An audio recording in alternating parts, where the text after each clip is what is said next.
Good morning, everybody. I'm going to try and do a little video. It's Tuesday morning, about almost 7. I got up early, maybe about 2:30, and I thought, I want to not get up yet. But it's raining, and it's cold, but not as cold as it was yesterday. During the day, I got real cold, and I was walking I have a little routine when I'm here. This is the house I grew up in on Smith Avenue, 91st Street in North Bergen.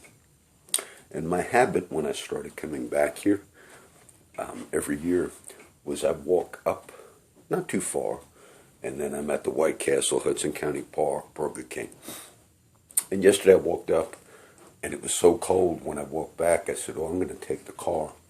And when I came back with the car, I heard the car was making sounds as I'm coming down the street, and I'm putting the brakes on like your brakes are going out. And I had that happen to me when I was here, I guess last year. That's when the brakes went out. But I put new brakes on that car. I did some of them here at a mechanic shop, and then with my Mexican mechanic, Oscar, in Texas. But then I realized, because I went to one AA meeting last night with Patrick just to see some of the old friends. But that'll be the last one I'll do, though. I just wanted to see a few people. I realized I had the emergency brake on because I put it on, and I thought I was pulling it. And even as I was driving in the rain last night, I'm thinking, man, something's wrong with the car. But I was popping the hood. I was pulling the wrong lever because I don't normally use the emergency brake. So I decided, and I had to pull over in the rain on Kennedy Boulevard, getting ready to get Patrick at night. And then I put the light on. I realized I had to pull another lever, so I won't do that. But it's raining, so I got up. Then I got back up at about 5, and I always like to do my prayer time. And I said, but I don't want to get too wet. So I said, that's all right, I'll adapt. And I'll show you the room that I fixed up, my old room, as at the end of the video. I want you to see a little of that. And but I went out. I had to go outside the yard right here. But it's raining, and I didn't get too wet. But I want that time in the morning. Yesterday, Monday morning, I did my early prayer time in this yard here where I grew up. And there's still things that I fixed in this yard, like made it into a prayer yard, little things I put. They're still there. And on a nice day, I'll show you. But that prayer time's good because it's intercession time. I quote a lot of scriptures. I pray for just about every category of friends, of ministry, of family, of world affairs, of nations, and it's very organized. But in each part of that intercession, there are many praises and thanksgivings that I do. And each time I pray, even for sweet little Catherine, the little black girl in Africa that I send the 25 a month to, and I thank you, Lord, for Catherine. I thank you for all the children. I pray for all the children of all nations, all Muslim kids, all Jewish kids, all Christian kids. And Father, Jesus said their angels always behold the face of his Father in heaven, you in heaven. And I pray that angels would supernaturally protect the children. And so there's a whole system, but in it is thanksgiving, a lot of thanksgiving. Whether I feel like it or not, that's a discipline of that prayer. And a big part of our Christian experience is being thankful. And I'm not thankful a lot. I complain a lot more. But that prayer time, when I was a young kid, in the room I'm in now, for a few years I got into lifting weights. And it was a very big thing for me. And I did, at that time, I used to watch sports on TV, Wide World of Sports and all, and I remember watching powerlifting. Powerlifting is a different type of weightlifting, and you don't lift weights for bodybuilding, though you'll build muscle if you do that, but you're just doing it strictly for power. And the difference is you do certain sets of bench presses, deadlifting, and different types of exercises with weights, but you don't do a lot of repetitions. You're not doing 10 to 15 That's what you would do if you're building size. But you do like 2 or 3 repetitions or 4 of real heavy weight. And then I bought all the little, I had a very good set of weights. And I bought the little weights that you can raise the weight of the bar just a little bit, by a pound and a half, or even down to less than a pound. And the reason you would do all that is you're trying to get as much heavy weight on. And so I got into that. And I remember one day my friend Mike Kalachi, who lived on the other block, he liked to lift weights too. And he came down to visit me one day in high school. And is John here? And my mom said, yes, he's in his room lifting his weights. And Mike came in, and I was soaking wet. And it was in the winter, I guess, because I remember Mike said, how come you're soaking wet? And I said, oh, I'm lifting, Mike. And he said, and Mike said, I must be doing something wrong, because he never gets soaking wet when he lifts. But it was because in that type of lifting, you push it right to the limit. You go as much as you can. And I remember one day, and it wasn't a big thing, but I remember thinking I was putting the little weights on the various lifts.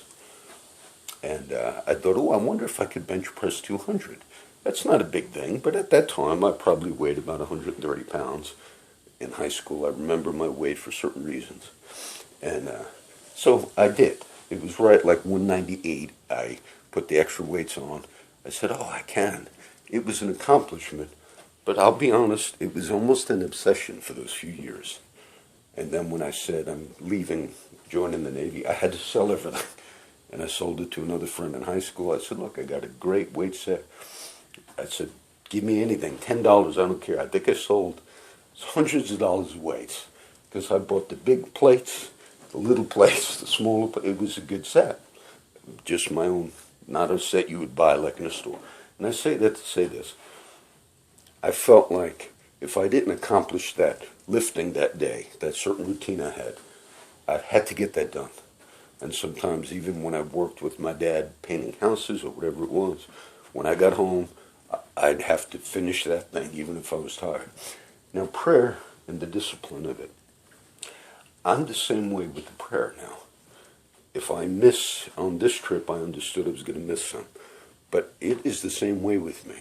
If I don't get that Monday hour in, Tuesday is more of an open prayer time. But I still have to spend about an hour. And when I'm in Texas, I have incense in my room, and I have instruments I'll play, ring a bell, do the accordion.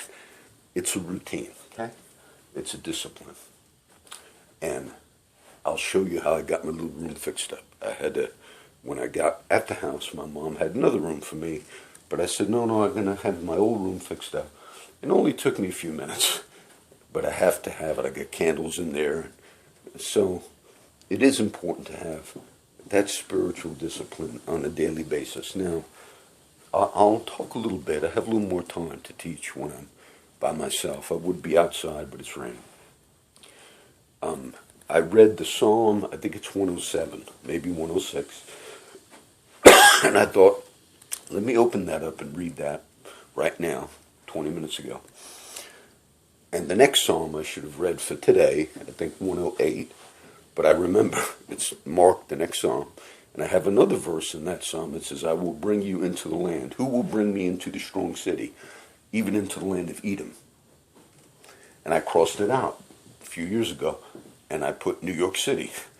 All of those verses that I come across like that, I did that because that was a time where I was committing either to move back, which was about 4 years ago, or to just come back every year, because I went back and forth on that commitment, thinking, should I do this, should I do that? But it's funny because all those verses I personalized. Mark 6 in the Gospel. My normal reading would have been Mark 6, which was yesterday. Managed to read last night. Did it again. It's the chapter where Jesus, it says he comes into his hometown and he begins teaching.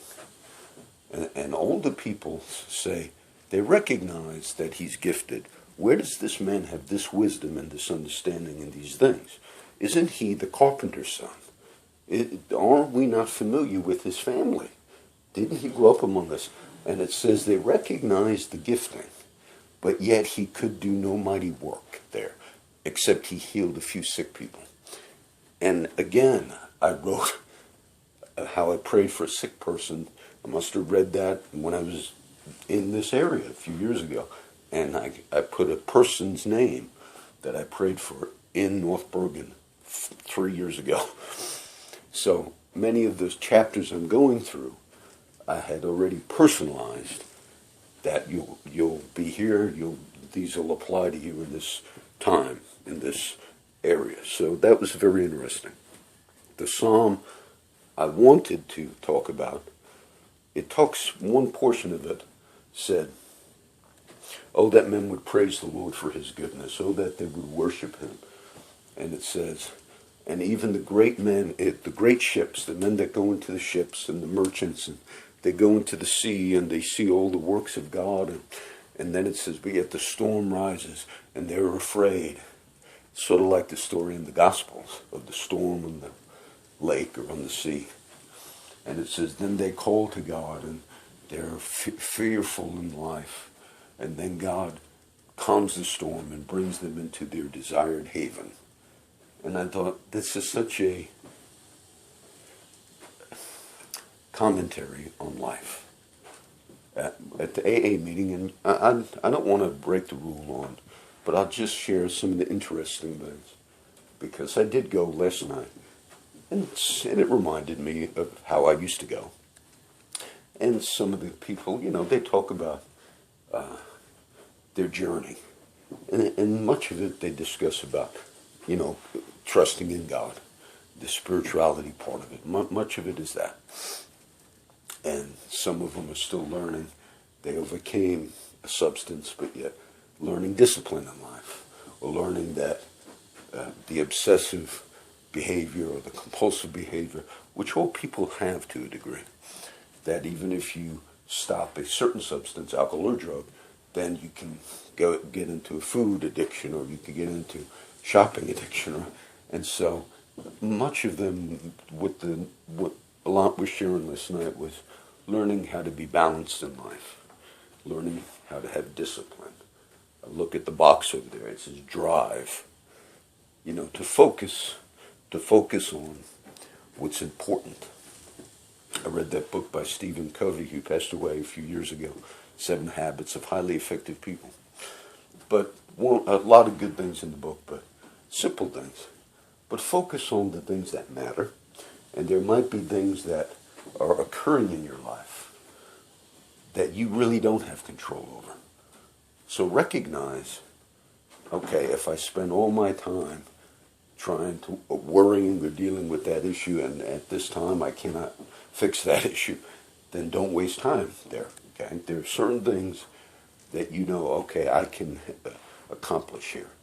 And for the Christian, I think the foundational thing that I try to show you through example and through even teaching, part of the foundation, the big part, is that prayer. If I was going to sit in the room and pray this morning because it's raining, and then I stood up and prayed a little bit, I said, no, I really need to be outside and walking somehow, even if it's just a little bit, because that's almost like a discipline I learned. And you keep that discipline. And I feel worse if I don't keep that discipline than if I actually drank or relapse. I would feel worse, I know this, because that's really a commitment I had made. A lot of the talks with the various people, I'll do a few more today. I would like to do most of these videos, then I'll walk up and show you my little room. In the room, I had an old calendar because the room was used as like a storage room. So I cleaned it up day before yesterday, and made it into my room. But I had an old calendar, old wall calendar. And I had that, it's, I think, 2013-14. And I have old verses on it when I was making the commitment to be here. and it had the last week open for December. And I just changed one day on it. It was a day off, so I have a big wall calendar. That's each day is following this week. I want to stay till 2016 because that'll at least fulfill the commitment once a year to be here. And so I stuck that on the wall. A few little interesting things that I found, that some things Danny gave me a few years ago I had hanging on the wall. They were in drawers. I got those again. Some of the little teachings I've been doing on and off, I'm mixing them in, but I wanted this whole journal I'm doing, these little videos I'm doing, wanted to make them here as much as possible and try and catch a few more if the weather's good, right where you get that New York City scenery in the back. So today, I guess the simple word would be that part of the seasons of life, like that little psalm, is sometimes the imagery of ships and boats, many verses in Scripture. Merchant ships, the psalm, the proverb of the virtuous woman in Proverbs 31 should be like the merchant ships that bring their goods from afar. Images, merchant ships. Part of the season of life is you're sailing. There's a couple of good videos on YouTube, and you're sailing, and things go smooth. Last night, I saw Nick at Burger King, my friend who plays the guitar, and I told him, Nick, I've just posted your old guitar video, Nick, just the other week, which I did, and he wanted to see it on the phone, and I'm not too good on the phone, and it downloaded a new YouTube thing onto my phone, and instead of me getting into my site where I can play my music when I'm walking, which I used to do from the phone on YouTube, it just pulled up all my videos, which is okay. So I'm scrolling through, trying to find it. I said, well, Nick, let me see if I could either find it on the blog, which is Corpus Christi Outreach Ministries. Maybe I'll go to the WordPress site. Maybe I'll go, but now I'm on YouTube and I'm going through all the videos. But I thought, I don't even know how to access. I didn't even know how to do all those things, how to upload video. But then I thought, isn't that something? I don't even know how half of these things are on there. How I'm scrolling through, hundreds of teaching videos, and I'm myself confused, and I'm the one that, by grace, managed to get them on there somehow. And the example is simply, do what you can. God will give you one step at a time, whether it's in that mode of a teaching or whatever God's calling you to do. Just go forward with that. This little garage, this used to be a garage where I had dirt bikes. This is an old converted garage. And I had my dirt bikes here. I had my little go-kart in this corner. Used to come down here as a kid, start those little motorcycles up, ride down this big hill, or we'd roll down, ride back up, go ride, have fun. But it was converted because my grandfather, Vito, and grandmother Sophie, they were here. They were from Brooklyn originally, and then they came to this part of the Hudson River, New Jersey. Different family moved to different places. And my mom used to tell me that her dad, Vito, my granddad, who's passed away, that he was never settled. My mom said they were always moving. One to go here, one to go there, one to go. And my mom said it affected her as a child because she never felt settled. So he had that in him, that, to go, to get out. And I remember my grandfather, when they moved back, he passed away, and my grandmother passed away not too long after they moved back. But this room was converted into a little apartment for them. And I used to have talks, with my grandfather, and he liked that I was in Texas, because that was his thing. Like, oh, John went to Texas. He'd visit me at the firehouse. And, but that's a part of our lives, okay? Not being attached to to a particular place. A lot of scriptures I've been reading were that theme. Here have we no continuing city, but we seek one to come. Our stability, when I pray in the mornings, and I see, today I didn't see it, but when I see that familiar star pattern, the same one I see in Texas when I'm up, this time of the year, those star patterns, it shows me, those are the same. There are not many things that you can look at today that Abraham looked at. But when Abraham, God took him outside and said, look at those stars. I promise you, Abraham, get out of your country, from your kindred, from your father's house, unto a land that I will show thee, and I will make of thee a great nation. And your seed is going to be your children, your offspring, just like as many of those stars in heaven. Those are the same stars that we look at. And there are not many things in Scripture, when it speaks of the sun and the moon and the stars, yes. And they were looking at this. So we're looking at the same things, the same stars that they were looking at. Okay? It's not a lot like that. And everything down here is different. I'm going to walk upstairs and show you my little room that I converted just for this little trip.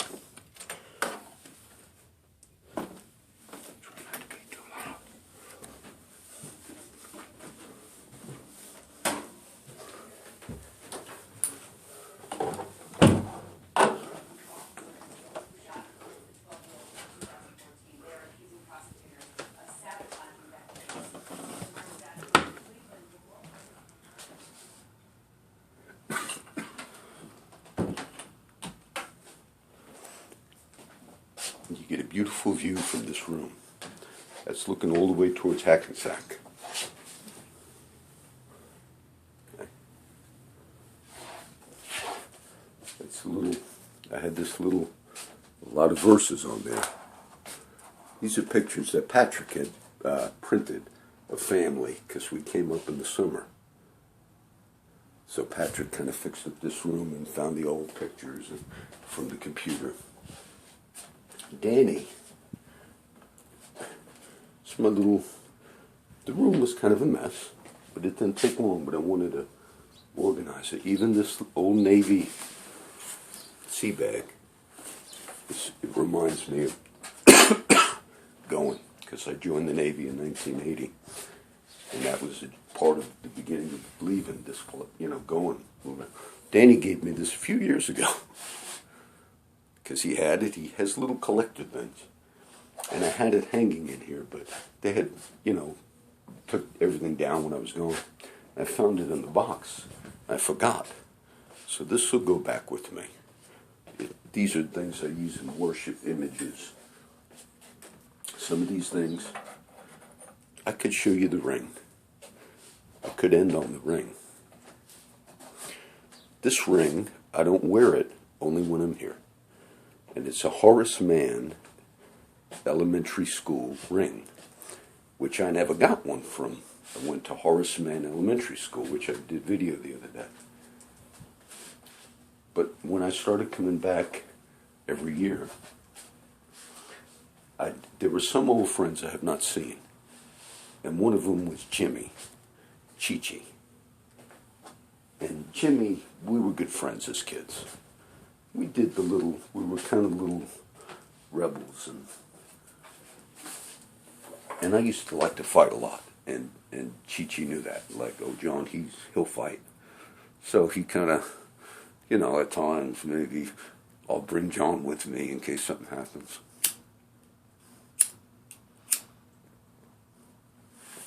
So we kind of had that little thing going. But I didn't see Chi-Chi in years. On any of these trips back, I never ran into him.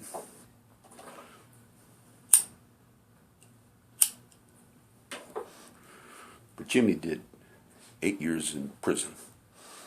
And I knew he was in prison. Another friend said, oh, he's doing 8 years. It's a long story. And when I was getting ready to come back about 2 years ago, he found my phone number. And he called me, and it was a New Jersey number, so I answered it. And I didn't recognize him. He used to call, when I first came to Texas, we'd talk, me and Fred and different friends. And he said, John, can you believe I'm back in the hometown? And he had a little apartment right up the street. And he said, can you believe I'm back? And I found a new girlfriend, wonderful girl. And I think her name is Mary. And I told him, I said, Cheech, I said, I come back every year now. I said, you'll be and that week, I came like a week later, and I might have been here when he called. I don't remember how it worked out.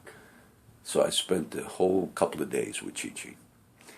And he had a lot of money. He did business for many years and stuff, but he lost everything. He was living in a little apartment, and we were in Burger King, and he was just out of prison for a while. It's very hard for him to adjust. And he was going through the divorce from his ex, who I knew, Donna. We grew up as kids together.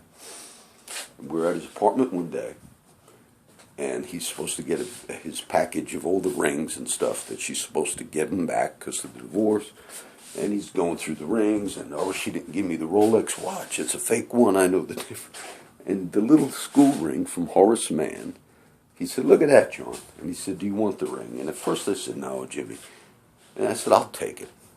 It's just a reminder it's got some significant things on it. Scriptural references I didn't even know about. I won't talk about all that.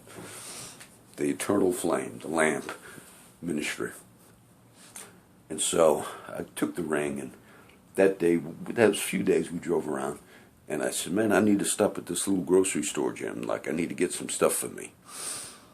But he didn't have money or food or anything. His sister used to cook for him and drop it off. So I did a little grocery shopping. And then we got to his house. I said, here, Jim, this is for you. And it was not much. He said, oh, John, he said, you didn't have to do that. I said, oh, I do this all the time. And one day I bought him Burger King, and he didn't like people doing that for him. He wasn't like that. And those little things, which were nothing for me, he was so grateful. And then I thought each year when I come back, I'll surprise Cheech. And his mom was sick. I don't know if she passed away. We went and prayed for her. So he was with me. He saw another friend, Mike DeFaro, who I didn't know, a friend of Jimmy. But Mike is into Lord. And I explained, I was teaching, and Chi was there hanging out with me for that week. Just interesting. And then Fred called me, and I thought I'm going to go surprise Cheech when I go back this year. This was last year. And then I got a call from Fred, who didn't know, and he told me Chi died. I don't know how he died. I don't know what happened. I never checked. And I just thought, maybe God had allowed me to have that lesson. I got a few videos with me and Cheech. So this little ring that he gave me from our school, when I'm here, for the time, whenever I'm here, I put this ring on. It's just a reminder. So God will give you influence. Even in there's some significance to it, what's on the ring itself. But God says, all these years later, you see, some of you friends went to school here with me, and we were here in as many years on this journey, okay? So I want you to see, this is a little long today, because I got a little chance to communicate some things. And I want to bless you. Remember that one image from the song? So that life is sort of like people that go out on boats, on journeys. This whole part of the country. I've been teaching last couple of weeks even on the Spanish coming to the Americas, the founding of the country, Columbus. It's ages, that was an age of discovery, that period of time. Age of adventure, 1500s to about 1650. All new worlds being discovered, being colonized. That's what's within man. In Scripture, for apostles, people that are going out and kind of establishing community church. But one of the images is like that. Like a commander going out and with a fleet of ships going out from a port. That's a biblical image of our lives and of communicating the gospel. That we're being sent. In that passage in Mark 6, Jesus is telling that's one of the passages we read where he sends the disciples out. And he says, don't take a lot with you. Don't take 2 coats. Just don't take money. Don't take a lot. Just go. It reminded me of this little trip again, didn't have hardly any resources on this trip. And he said, just go. And whatever city and place you go to, and they receive you and they give you a place to stay in that place. Whatever places rejects you, they shake the dust of your feet. But that was that thing that's within man. But Jesus is saying, now use that thing that's in you, that life is short, and we have so much time, and let's go. Let's be on the move. And Jesus took that and said, now do that with my kingdom, do that with my gospel. Go into all the nations, wherever you're at. Don't be so attached, okay? The Lord bless you and keep you. The Lord make his face shine upon you. The Lord be gracious unto you and give you peace.